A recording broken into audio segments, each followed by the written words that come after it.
PM Modi भारतीय राजनीति के वो माहिर खिलाड़ी है जिससे मुकाबला करना कांग्रेस के लिए काफी भारी पड़ रहा है। कांग्रेस के लोग राहुल गांधी के भरोसे हैं, लेकिन राहुल गांधी पीएम मोदी से मुकाबला करने में नाकामयाब साबित होते हुए नजर आ रहे हैं।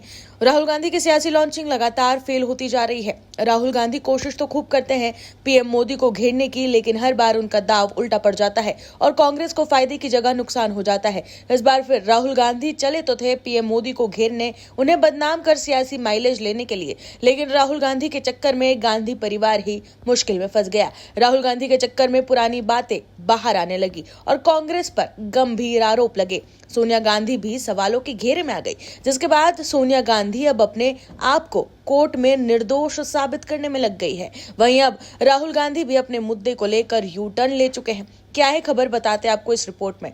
दर्शकों, चुनाव में लगातार मिल रही हार से परेशान कांग्रेस के नेता खासकर राहुल गांधी मोदी सरकार पर वोट चोरी को लेकर आरोप लगा रहे थे। राहुल गांधी इस कोशिश में थे कि वोट चोरी के नाम पर वो जनता को गुमराह कर उन्हें अपने पाले में कर लेंगे, लेकिन बिहार चुनाव में कांग्रेस को बुरी तरह हार का सामना करना पड़ा, जिसके बाद लोगों ने ये साबित कर दिया कि वोट चोरी कोई मुद्दा ही नहीं।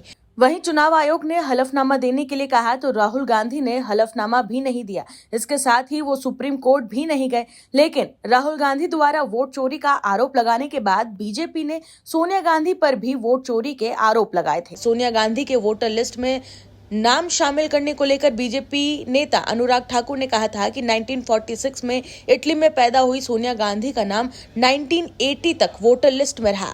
ये वो दौर था जब वो उन्हें भारत की नागरिकता ही नहीं मिली थी। वहीं इस मुद्दे को लेकर सोनिया गांधी के खिलाफ कुछ लोग कोर्ट पहुंच गए थे, जिसको लेकर सुनवाई चल रही है और अब सोनिया गांधी को कहना पड़ रहा है कि वो निर्दोष है। दरअसल कांग्रेस नेता सोनिया गांधी के अधिवक्ता ने दिल्ली की एक अदालत में ये दावा किया कि 1983 में भारतीय नागरिकता हासिल करने से 3 साल पहले उन्हें मतदाता सूची में शामिल करने का आरोप लगाने वाली शिकायत राजनीतिक मकसद से और किसी बाहरी वजह से दायर की गई है। ये जवाब विशेष न्यायाधीश विशाल गोगने के सामने पेश किया गया, जो 11 सितंबर 2025 के मजिस्ट्रेट के उस आदेश को चुनौती देने वाले पुनर्विचार याचिका पर सुनवाई कर रहे हैं, जिसमें आरोप की जांच करने से इनकार कर दिया गया था।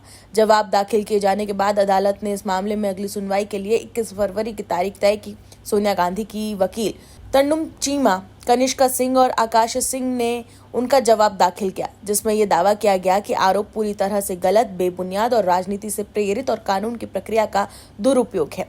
याचिका को खारिज करने का अनुरोध करते हुए उन्होंने कहा कि मजिस्ट्रेट कोर्ट ने सही कहा कि नागरिकता के मामले में पूरी तरह से केंद्र सरकार के अधिकार क्षेत्र में आते हैं, जबकि मतदाता सूची विवाद निर्वाचन आयोग का अधिकार क्षेत्र है।